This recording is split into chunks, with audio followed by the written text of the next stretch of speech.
한 금융기관에서 신입 직원들을 대상으로 위조 지폐를 가려내는 훈련을 시켰습니다. 그런데 놀랍게도 위조 지폐를 가려내는 훈련에 위조 지폐를 보여주지 않고 진짜 지폐를 보여주면서 그것을 보고 만지고 느낄 수 있는 훈련을 오랫동안 했습니다. 수천 장의 참 지폐를 보고 알 수 있도록 한 것이죠. 그랬더니 놀랍게도 그 훈련의 결과로 위조 지폐 한 장이 딱 들어왔을 때 무엇이 잘못됐다를 알기보다 이것은 잘못된 지폐다라는 것을 직감적으로 단박에 알아볼 수 있었다고 합니다. 가짜를 구별하는 비결은 가짜를 많이 알고 가짜를 연구하는 방법이 아니라 참을, 진짜를 잘 아는 방법이 더 정확한 것이죠. 오늘 우리가 지난 3시간을 통하여서 요한계시록 12장과 13장의 말씀을 통하여 거짓 삼위일체에 해당하는 용, 바다 짐승, 땅 짐승의 세력에 대해서 살펴보았습니다.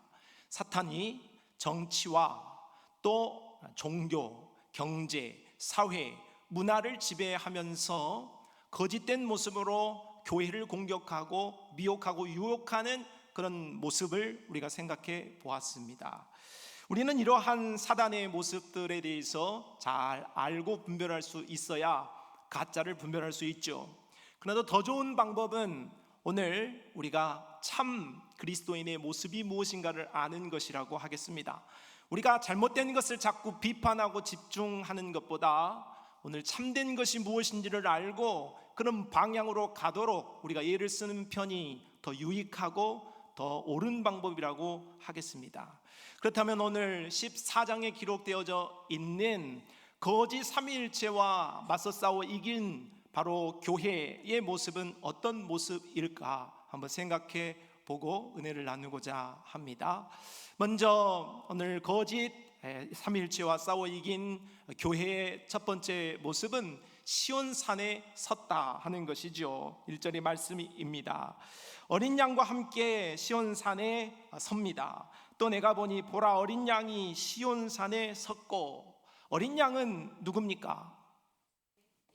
그렇습니다. 어린 양은 예수 그리스도, 논란의 여지가 없다. 여러 차례 말씀을 드립니다.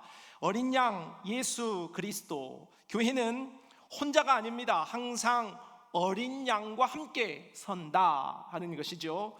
마태복음 28장 20절에 볼지어다 내가 세상 끝날까지 너희와 항상 함께 있으리라 했습니다. 인생은 늘 폭풍이 몰아칩니다. 상상하지 못할 위기와 외로움의 연속이에요.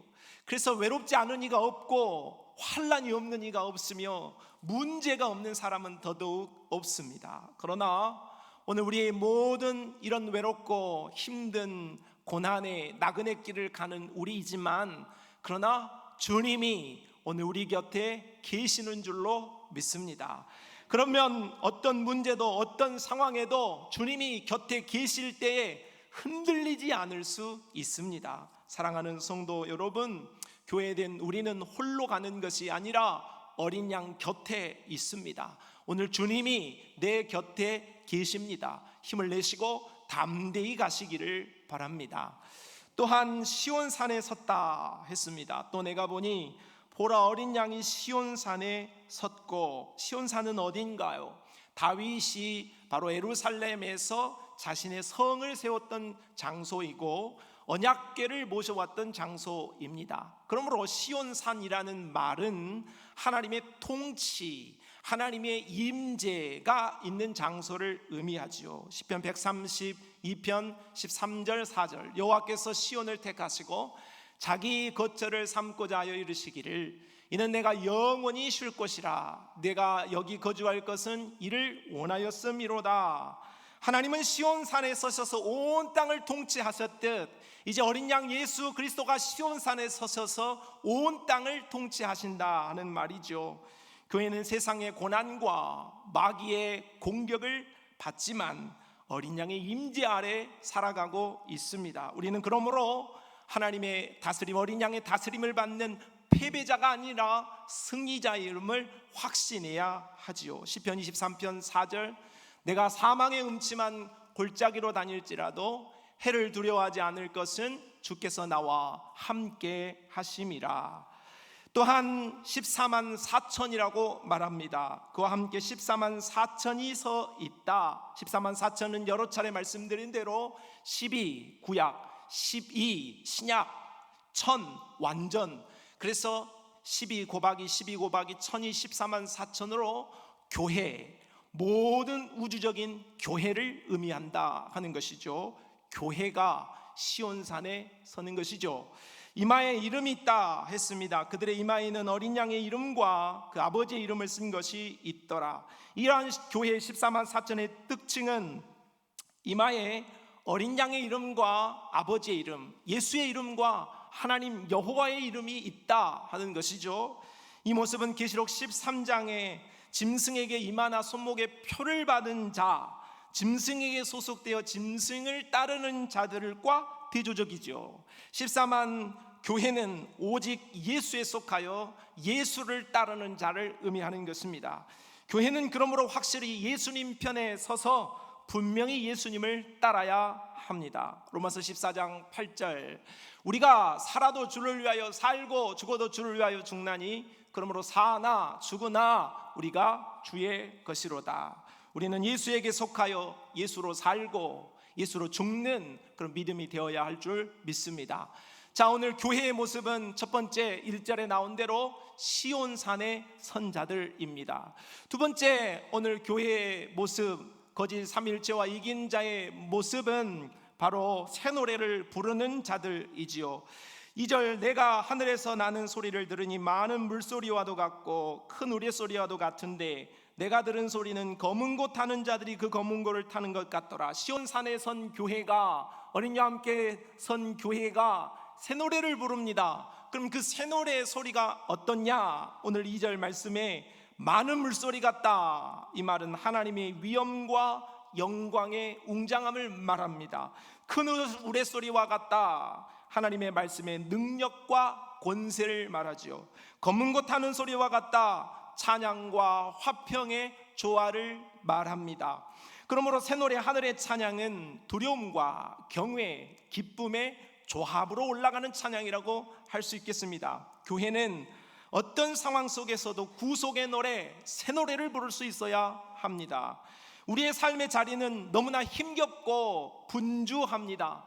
그래서 오늘 우리가 삶을 살아가는 것에 지치고 고나게 되어지면 하나님이 나를 구원하신 그 위대하신 구속의 감사를 잃고 그 사랑을 잊고 살아가는 것입니다. 그러나 오늘 우리는 이러한 새 노래를 늘 기억할 수 있어야 합니다. 오늘 세상에 어떠한 심각한 문제를 당하는 어려움에도, 세상에 어떠한 기쁨을 찾아오는 기쁜 일에도 오늘 우리는 희로 애나게 관계하지 않고 구속하신 그 주님의 사랑을 기억하고 주님을 노래할 수 있는 새 노래의 백성이 되어야 하겠습니다. 오늘 이들이 새 노래를 부른 장소가 어디냐? 바로 보좌 앞과 네 생물과 장로들 앞에서 불렀다고 합니다. 그들이 보좌 앞과 네 생물과 장로들 앞에서 새 노래를 부르니, 교회가 새 노래를 부르는 장소는 보좌 앞과 네 생물이 있는 곳, 곧 하나님이 계신 곳이죠. 하늘이라고 할 수가 있습니다. 찬양은 감정이 아니라 바로 위치의 문제가 있는 것입니다. 중요한 이슈는 위치라는 거죠. 찬양은 인간이 중심이 아니라 하나님이 중심입니다. 우리는 사람으로 인한 괴로움과 사건으로 인한 한숨 속에 지내지만 찬양으로 인하여 하늘을 살 수 있습니다. 찬양은 하늘을 여는 사닥다리이며 하나님을 뵙는 마중물이고 은혜를 가져오는 권능인 것이죠. 야고보서 5장 13절 말씀을 같이 읽어봅시다. 시작. 너희 중에 고난당하는 자가 있느냐? 그는 기도할 것이요. 즐거워하는 자가 있느냐? 그는 찬송할지니라. 사랑하는 성도여, 찬송으로 하늘을 사시기 바랍니다. 또한 이 찬양은 땅에서 속량받은 자들만 배울 수 있고 부를 수 있다고 했습니다. 땅에서 속량함을 받은 14만 4천 밖에는 능히 이 노래를 배울 자가 없더라. 새노래 하늘 노래는 14만 4천 교회만 부를 수가 있다는 것이죠. 우리는 화려한 가수도 아니고 음악적인 실력이 뛰어난 자들도 아닙니다. 그렇지만 하늘을 울리는 찬송을 들을 수 있는 특권 중에 특권을 부여받은 은혜받은 사람들인 줄로 믿습니다. 왜냐하면 바로 우리 모두는 예수 그리스도의 보혈로 말미암아 속량을 받았기 때문이지요. 시편 149편 1절 말씀에 할렐루야 새 노래로 여호와께 노래하며 성도의 모임 가운데에서 찬양할지어다 했습니다. 오늘 우리가 평생에 오늘 우리를 구속하시고 속량하신 그 사랑을, 그 은혜를 감사하며 찬양하기를 잊지 않는 하늘을 사는 성도들이 되시기를 바랍니다. 자, 오늘 교회, 거짓 삼위일체를 이긴 교회는 어떤 모습인가, 참 성도는 어떤 모습인가 살펴보고 있습니다. 첫째는 바로 시온산에 선자라 말씀드렸고, 두 번째는 시온산에 서서 새 노래를 부르는 자들이라고 말씀을 드렸습니다. 세 번째는 바로 순결한 자들이라고 4절이 말하지요. 이 사람들은 여자와 더불어 더럽히지 아니하고 순결한 자라. 교회는 여자와 더불어 더럽히지 않고 순결한 자라고 이야기합니다. 여자는 누구인가? 여자는 12장과 13장에 등장하는 거짓 삼위일체의 활동, 바로 17장에 등장할 음녀 바벨론으로 대표되어지는 존재라고 할 것입니다. 바로 적 그리스도, 그리스도를 대적하는 존재들을 의미한다는 거죠. 그래서 순결함이라는 것은 바로 육체적인 순결함도 말할 수 있겠지만 더 깊은 의미로는 영적 깨끗함을 의미하는 말입니다. 적 그리스도에게 무릎 꿇지 않고 적 그리스도를 따라가지 않고 그리스도에게 충성하는 자가 바로 순결한 자라 말하죠. 사탄은 정치적으로 우리를 핍박할 것입니다. 그래서 어느 정권이냐가 중요한 게 아니에요. 어느 정권, 좌파냐 우파냐, 그게 중요한 게 아니에요. 그 정권이 교회를 향하여서 무슨 말을 하느냐, 그게 중요하단 말이에요. 오늘 믿음의 사람들을 향하여서 어떤 정책을 펴느냐, 그걸 볼 수 있어야 돼요. 오늘 우리가 세상에서 정치, 우리가 속한 어떤 그런 정치를 하기 이전에 우리의 믿음으로 세상을 볼 수 있는 눈을 가져야 되는 것이죠. 또한 사탄은 종교로 혼란스럽게 합니다. 얼마나 많은 이단들과 얼마나 많은 적 그리스도 종교단체들이 세상을 혼란스럽게 하고 있습니까? 또한 경제로 사탄은 우리를 고립시켜 갈 것입니다. 지금은 살만하지요. 그러나 예수님이 오시는 날이 가까울수록 오늘 우리가 경제적으로 분명 어려운 시기를 만나게 될 것도 각오해야 한다는 것이죠. 그리스도를 배신하고 사탄 마귀를 섬기도록 사단은 우리를 끊임없이 공격하고 우리를 향하여 대적하게 될 것입니다. 교회는 이러한 적 그리스도가 점점 활발하게 활동을 해가는 세상 속에 살고 있기 때문에 오늘 우리가 누구에게 충성해야 할까를 결정해야 한다는 것입니다. 우리가 좀 힘드니까 아이고 모르겠다, 좀 편하게 살자 하고 적 그리스도에게 충성하면 그는 여자와 더불어 음행을 하는 영적 간음자라는 것이고 구원의 백성이 아니라는 것입니다. 구원의 백성은, 교회는 14만 4천은 적 그리스도를 대적할 수 있는, 그래서 온전히 그리스도에게만 충성할 수 있는 참 신랑 되신 예수 그리스도만을 따라가는 정결한 신부가 되어야 한다 하는 말씀이죠. 계시록 2장 10절에 서머나 교회를 향한 말씀이 있었죠. 너는 장차 받을 고난을 두려워하지 말라. 고난이 있단 말이에요. 환난이 있다는 말이죠. 시험도 있을 거라는 겁니다. 그러나 볼지어다 마귀가 정차 너희 가운데서 몇 사람을 오게 던져 시험을 받게 하리니 너희가 10일 동안 환난을 받으리라. 이러한 환난과 고난과 시험이 있지만 네가 죽도록 뭐하라? 죽도록 뭐하라? 죽도록 여전도를 해라. 죽도록 무슨 뭐를 해라, 그런 말이 아닙니다. 죽도록 충성하라 하는 말은 우리가 봉사도 잘해야 됩니다. 그렇지만은 여기에서 충성하라는 말은 예수 그리스도를 믿는 믿음에 충성하라 그 말이에요. 믿음을 저버리지 말라 하는 말씀을 하고 있다는 말씀인 것이죠. 그렇게 되어질 때에 그리하면 내가 생명의 관을 내게 주리라 했습니다. 죽음을 각오한 충성, 오직 예수 그리스도만에 충성하겠다라는 그런 순결한 믿음으로, 순결한 신부로 살아가는 자가 교회이고, 그러한 자에게는 영생이 보장되어져 있는 줄로 믿습니다. 우리 모두가 헛된 것에 충성하지 말고 오직 끝날까지 예수 그리스도 어린 양에게 충성을 다할 수 있기를 바랍니다. 네 번째는 어린 양의 인도를 따르는 자들이라고 말합니다. 어린 양이 어디로 인도하든지 따라가는 자며, 교회는 어린 양의 인도를 따르는 자들입니다. 본질적으로 순종하고 동행하는 특징을 가지고 있는 것이죠. 믿음은 내가 가고 싶은 길을 가는 것이 아니고 주께서 가고자 하는 길을 가는 것이라고 말할 수 있습니다. 주가 이끄시는 길은 하지만 편안한 길이요, 안전한 길이요, 쉬운 길이 아니고 오히려 험난한 길이요, 좁은 길이라고 말씀합니다. 마태복음 7장 말씀에 좁은 문으로 들어가라. 생명으로 인도하는 문은 좁고 길이 협착하여 찾는 자가 적음이라 했어요. 점점 예수 믿는 사람들이 줄어들 거예요. 예수님이 오시는 날이 가까울수록 교회가 부흥해야 되겠지만, 교회가 부흥하는 것이 아니라 점점 오그라들고 쪼그라든다고 성경이 말하고 있지요.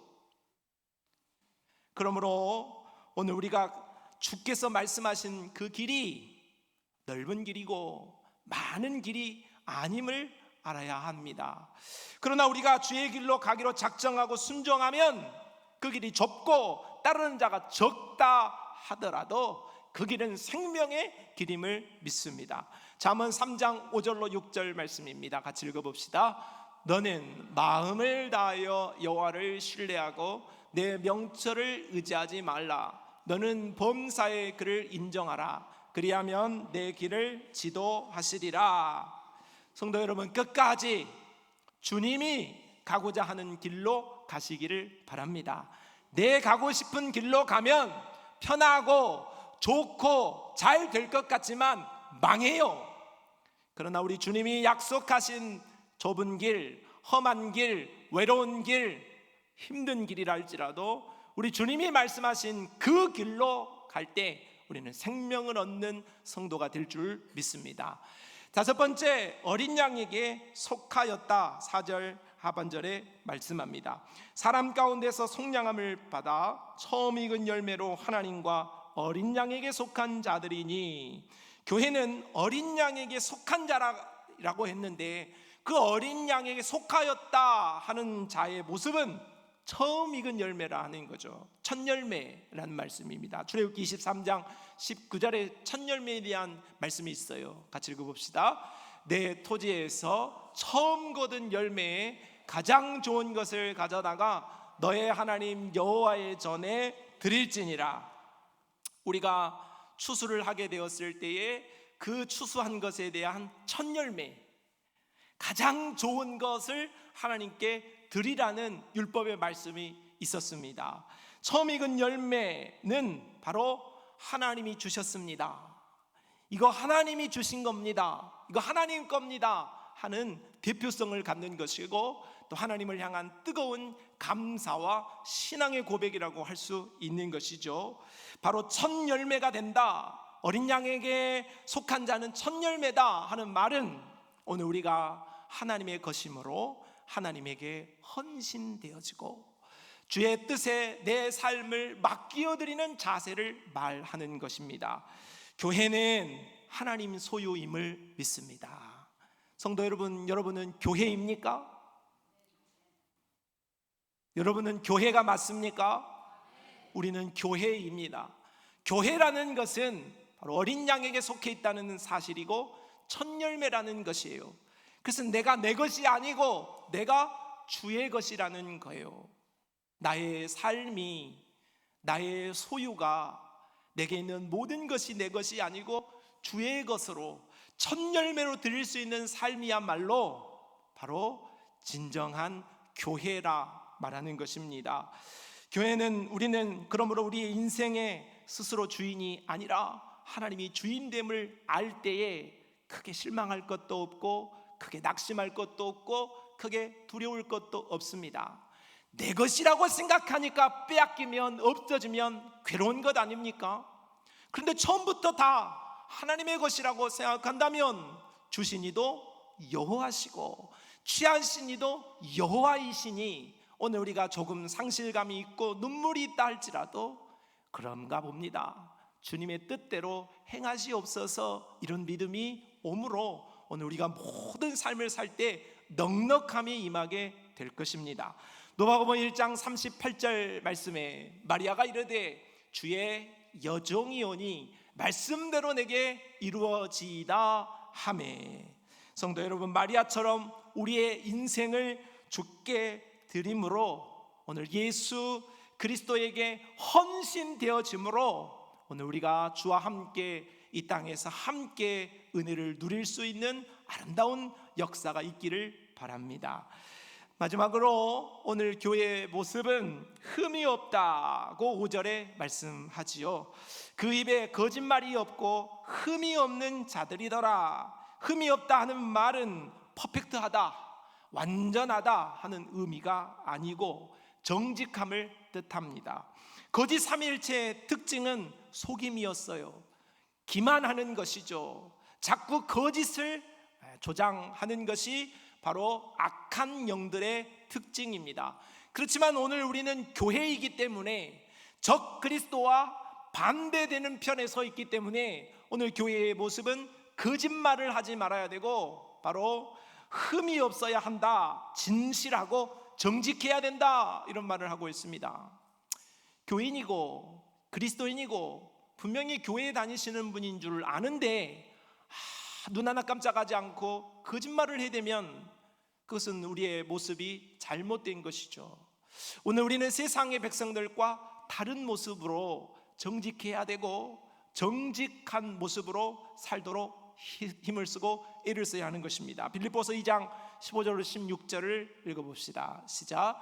이는 너희가 흠이 없고 순전하여 어그러지고 거스르는 세대 가운데서 하나님의 흠없는 자녀로 세상에서 그들 가운데 빛들로 나타내며 생명의 말씀을 밝혀 나의 다름질이 헛되지 아니하고 수고로 헛되지 아니하므로 그리스도의 날에 내가 자랑할 것이 있게 하려 함이라. 성도는 어두운 세상, 맛을 잃은 세상의 빛과 소금이 되어야 합니다. 빛이 되라, 소금이 되라고 예수님이 말씀하지 않았고 우리 교회를 향하여서 너희는 세상의 소금이다, 빛이다 라고 말씀하셨어요. 그러므로 오늘 우리는 세상에 그러한 모습을 당연히 보여줘야 하는 것입니다. 세상에 그리스도의 편지가 되어야 되고 그리스도의 향기가 되어서 세상에 하나님을 믿는 자들은, 어린 양을 따르는 자들은 다르구나 하는 모습이 우리를 통하여서 비춰짐으로 오늘 우리를 통하여 축복의 통로가 되어짐으로 더 많은 영혼들이 시온산에 설 수 있는 그런 아름다운 역사가 일어나야 할 줄로 믿습니다. 자, 오늘 거짓 삼위일체가 다스리는 세상 속에 하나님의 교회에는 어떤 특징이 있었는가를 6가지로 살펴보았습니다. 첫째는 시온산의 선자라 했습니다. 주의 다스림, 어린 양의 다스림을 받는 자가 교회입니다. 두 번째는 새 노래를 부른다 했습니다. 우리가 사는 세상이 힘겹고 어려워도 오늘 우리가 있는 자리에서 찬양을 드릴 때에 하늘이 진동할 수 있고 우리는 하늘을 사는 그런 교회가 되어질 수 있습니다. 세 번째는 순결해야 된다 했습니다. 예수 믿으면서 예수 아닌 헛된 우상을 섬기는 마음들을 저버려야 됩니다. 돈을 따르고 헛된 우상을 따르는 마음들을 우리 안에 저버리고 예수 그리스도만을 우리의 주로 삼을 수 있는 모습이 순결한 교회의 모습이죠. 네 번째는 어린 양을 따르는 자가 되어야 된다. 다섯 번째는 어린 양에게 속한 자가 되어야 된다 했습니다. 난 내 것이 아니에요. 나는 주의 것입니다. 나는 예수의 것이에요. 내게 있는 것이 내 것 같지만 착각하면 괴롭습니다. 내게 있는 것 다 주의 것이라고 인정하고 갈 때에 오늘 우리는 마음 편하게 평안함으로 이 땅을 살아갈 수 있습니다. 너무 욕심 부리지 말고 주의 것을 인정하고 감사하면서 주 앞에 내 것을 다 드릴 수 있는 헌신의 자세로 나가게 되어질 때에 오늘 우리의 삶에는 또 더 풍성한 은혜가 있게 되어질 줄 믿습니다. 여섯 번째는 바로 흠이 없는 자라고 말씀했지요. 오늘 우리가 정직해야 됩니다. 그리스도인으로서 거룩을 세상에 보여줄 수 있어야 합니다. 믿는 자나 믿지 않는 자나 또 다르지 않다, 그런 이야기가 아니라 달라, 다르지 하는 모습이 오늘 우리에게 있어야 할 것입니다. 승리한 교회의 모습이 바로 이러한 6가지 모습이었습니다. 우리가 이러한 6가지의 모습을 따라서 참 그리스도인으로 14만 4천으로 교회로 우리가 목표를 삼고 살아가게 되어질 때에 이러한 모습과 다른 용과 바다 짐승과 거짓 짐승의 거짓된 모습들을 잘 분별할 수 있는 지혜가 우리에게 자연적으로 생겨나게 될 것입니다. 거짓이 무엇인지를 알고 참이 무엇인지를 알고 그리스도의 교회로서 순결한 신랑을 맞이할 수 있는 신부로 이 땅을 믿음으로 살아갈 수 있는 우리 모든 성산의 공동체가 되어질 수 있기를 바랍니다. 하나님 아버지, 오늘 우리 주 예수 그리스도를 사랑하는 믿음을 우리에게 허락하여 주시고 예수 그리스도를 따라 예수 그리스도에 소속되어서 정말로 주님이 기뻐하실 수 있는 교회로 이 땅을 살아가도록 은혜를 베풀어 주옵소서. 예수님의 이름으로 기도합니다. 아멘.